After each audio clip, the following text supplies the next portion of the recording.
नमस्कार, आदाब। मैं शर यासिर, स्वागत है आपका सियासत टीवी के साउथ इंडिया एक्सप्रेस में। अब देखते हैं मुख्य समाचार।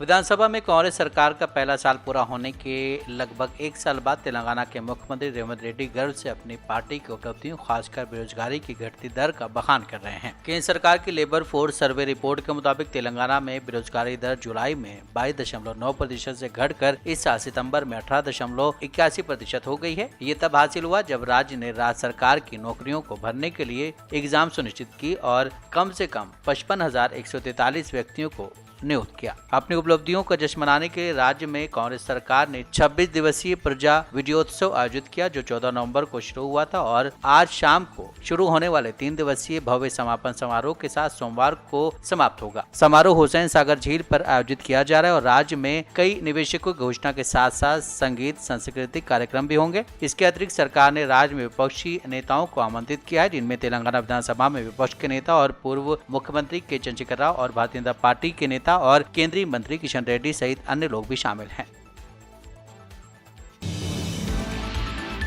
तेलंगाना लोक सेवा आयोग को राहत देते हुए सुप्रीम कोर्ट ने फैसला सुनाया है कि वो समूह एक अधिसूचना को रद्द नहीं कर सकता है, जो लगभग 30,000 उम्मीदवारों को प्रभावित करता है। कोर्ट ने ग्रुप 1 की अधिसूचना रद्द करने और मुख्य परीक्षा स्थगित करने की मांग वाली याचिका खारिज कर दी। हालांकि पिछली सरकार ने 2022 में ग्रुप 1 अधिसूचना जारी की थी, लेकिन परीक्षा 2 बार रद्द कर दी गई थी। एक बार पेपर लीक की वजह से और दूसरी बार प्रशासनिक मुद्दों के कारण। सत्ता में आने के बाद कांग्रेस सरकार ने पुरानी अधिसूचना को रद्द कर दिया और एक नई अधिसूचना जारी की, जिसे गंगुला दामोदर रेड्डी सहित 7 व्यक्तियों के एक समूह ने अवैध बताते हुए चुनौती दी। उन्होंने उच्च न्यायालय का दरवाजा खटखटाया था, लेकिन वहां निराशा का सामना करना पड़ा। इसके बाद उन्होंने उच्च न्यायालय के फैसले के खिलाफ उच्चतम न्यायालय में अपील की। शुक्रवार को जस्टिस PS नरसिम्हा और जस्टिस मनोज मिश्रा की 2 जजों की बेंच ने उनकी याचिका पर सुनवाई की। शुरुआत में याचिकाकर्ता के वकील ने तर्क दिया कि नई सरकार ने जानबूझकर पिछले प्रशासन द्वारा जारी अधिसूचना को दरकिनार कर दिया। उन्होंने बताया कि नई अधिसूचना के तहत आयोजित प्रीलिम्स में 14 गलत प्रश्न थे और परीक्षा कार्यक्रम में किए गए बदलाव पर प्रकाश डाला। उन्होंने दावा किया है कि क्वेश्चनों में त्रुटियों के संबंध में TGPSC द्वारा नियुक्त समिति की रिपोर्ट भी त्रुटिपूर्ण थी। इसलिए उन्होंने प्रारंभिक शिक्षा के लिए एक स्वतंत्र विशेषज्ञ समिति की स्थापना का अनुरोध किया और इस समिति की रिपोर्ट प्राप्त होने तक मुख्य परीक्षा स्थगित करने की मांग की।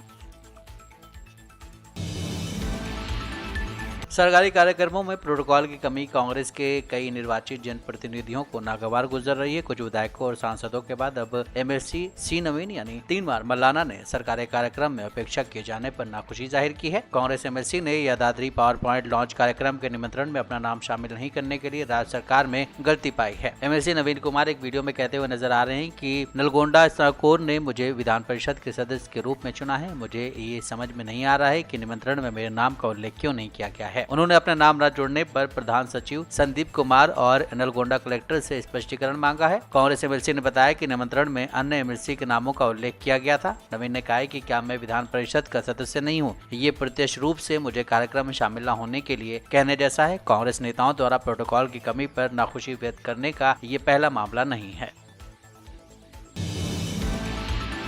घोषामेल से भारतीय जनता पार्टी के विधायक टी राजा सिंह ने तेलंगाना सरकार से कनेक्टिविटी के मुद्दे के मद्देनजर घोषामेल स्टेडियम में उस्मानिया जनरल अस्पताल की नई इमारत का निर्माण नहीं करने और इसके बजाय पुराने उस्मानिया अस्पताल परिसर में काम करने को कहा है। विधायक ने कहा है कि OGH इमारतों का निर्माण उस्मानिया जनरल अस्पताल परिसर में उपलब्ध जगह पर किया जाना चाहिए, क्योंकि ये केंद्रीकृत स्थान पर स्थित है। उन्होंने कहा कि अगर घोषामेल स्टेडियम में अस्पताल का निर्माण किया जाता है तो खराब कनेक्टिविटी की वजह से लोगों के लिए अस्पताल तक पहुँचना मुश्किल हो जाएगा। बेहतर होगा कि नए अस्पताल भवन का निर्माण OGH परिसर में किया जाए।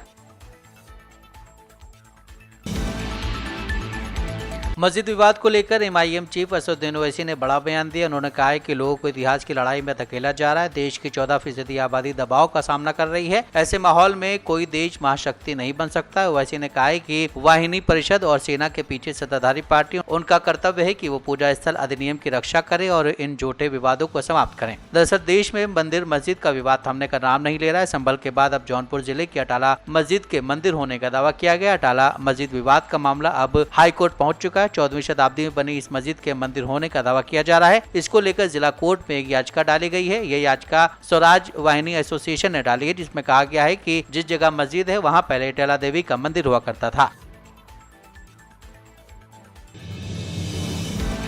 टीपीसीसी अध्यक्ष महेश कुमार गौर ने शादनगर विधायक वी शंकरैया से भड़काऊ टिप्पणी के संबंध में स्पष्टीकरण मांगा है। विलम्मा समुदाय पर उनकी हालिया 6 दिसंबर को वायरल हुए वीडियो में शंकरैया को अपमानजनक भाषा का उपयोग करते हुए और समुदाय के सदस्यों के खिलाफ शारीरिक हिंसा की धमकी देते हुए देखा गया है। उन्होंने कहा कि मैं शादनगर विधायक के रूप में आपको बता रहा हूँ, मैं विलम्मास आपके खिलाफ शारीरिक हमलों का सहारा लूंगा। घटना के जवाब में BRS MLC की कविता ने सवाल किया कि क्या शंकरैया की टिप्पणी विलम्मा समुदाय के प्रति कांग्रेस पार्टी की आधिकारिक स्थिति को दर्शाती है। उन्होंने मुख्यमंत्री रेवंत रेड्डी और टीपीसीसी अध्यक्ष गौड़ से शंकरैया की टिप्पणी पर उनके रुख के बारे में स्पष्टता की मांग की है। विलम्मा समुदाय ने कड़ी प्रतिक्रिया व्यक्त की है क्योंकि समुदाय के सदस्यों ने जगतियाल में शंकरैया के खिलाफ स्थानीय पुलिस में शिकायत दर्ज कराई और आज शाम तक माफी मांगने की भी मांग कर रहे हैं। उन्होंने चेतावनी दी है कि इस मुद्दे का समाधान करने में विफलता से विरोध प्रदर्शन हो सकता है और तनाव और बढ़ सकता है।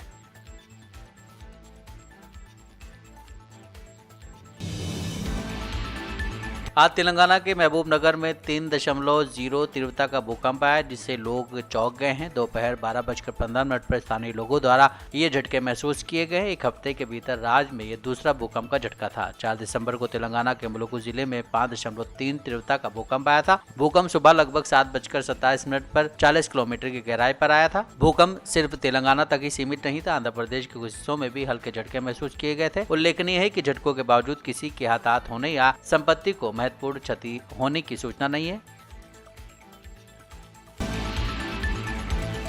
आंध्र प्रदेश के मुख्यमंत्री एन चंद्रबाबू नायडू ने कहा है कि आंध्र प्रदेश सरकार AI जैसी उभरती टेक्नोलॉजियों का लाभ उठाकर राज्य को ज्ञान केंद्र बनाने के लक्ष्य के साथ आगे बढ़ रही है। मुख्यमंत्री एन चंद्रबाबू नायडू ने कहा है कि टेक्नोलॉजी जीवन का हिस्सा है। उन्होंने प्रधानमंत्री मोदी को दूरदर्शी बताते हुए कहा है कि देश भाग्यशाली है कि उसे ऐसे प्रधानमंत्री मिले जो सूचना टेक्नोलॉजी को बड़े पैमाने पर बढ़ावा दे रहे हैं और विश्व स्तर पर भारतीयों के लिए एक ब्रांड बनाया जा रहा है। नायडू ने कहा है कि मैं आंध्र प्रदेश को ज्ञान केंद्र बनाना चाहता हूं। हमारे पास क्लाउड पर ऐतिहासिक जानकारी है, आर्टिफिशियल इंटेलिजेंस परिपक्व है और वास्तविक समय की जानकारी आप विभिन्न उपकरणों के माध्यम से इकट्ठा कर सकते हैं। नायडू ने कहा कि सरकार शून्य गरीबी, P4 दृष्टिकोण और अन्य जैसे 10 सिद्धांतों के आधार पर स्वर्णाधर प्रदेश विजन 2027 तैयारी करने की प्रक्रिया में है, जिसके तहत राज्य लक्ष्य हासिल करना चाहता है। सालाना 15% की विकास दर। हम वास्तविक समय में हर चीज की निगरानी कर रहे हैं।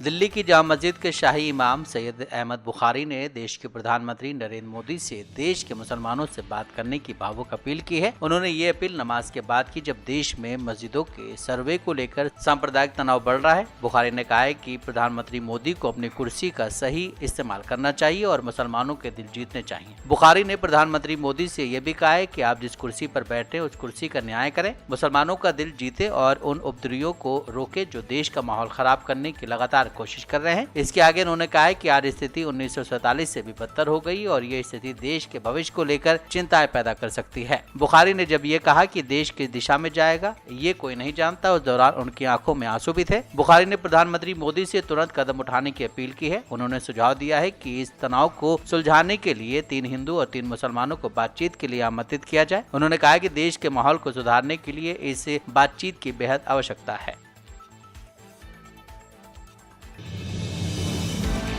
कर्नाटक में कोर्ट ने नाबालिग लड़की के अपहरण और बलात्कार में मदद करने वाले मुख्य आरोपी के दोस्त को 3 साल की जेल और 60,000 रुपए की सजा सुनाई है। घटना 4 दिसंबर 2021 को जिले के हुनली में हुई थी। पुलिस से मिली जानकारी के मुताबिक मुख्य आरोपी ने पहले लड़की का अपहरण किया और उसके बाद उसके साथ रेप किया। लड़की को किडनैप करते वक्त आरोपी के दोस्त ने उसकी मदद की थी। ऐसे में दावलगिरी जिला और सत्र FTSC कोर्ट ने इस आरोपी के साथ साथ उसके दोस्त को भी सजा सुनाई है। पुलिस स्टेशन में पॉक्सो मामला दर्ज किया गया था। जांच अधिकारी ने अदालत में आरोप पत्र दाखिल किया था। जस्टिस राम नारायण हेगड़े ने पीड़ित लड़की को 4 लाख रुपए का आर्थिक राहत देने का फैसला सुनाया था। कर्नाटक में इससे पहले उडुपी में एक युवक ने लड़की के साथ पहले दोस्ती करके उसका रेप किया था। लड़के ने युवती से पहले इंस्टाग्राम पर दोस्ती की, उसके बाद उसे मिलने के लिए बुलाया और जब लड़की वहां पहुंची तो उसे नशीली चीज देकर उसका रेप किया। घटना के बाद पुलिस ने लड़की को अस्पताल में भर्ती कराया था। साउथ इंडिया एक्सप्रेस यहीं समाप्त होता है। मुझे दें इजाजत। बाकी खबरों के लिए बने रहें सियासत टीवी के साथ।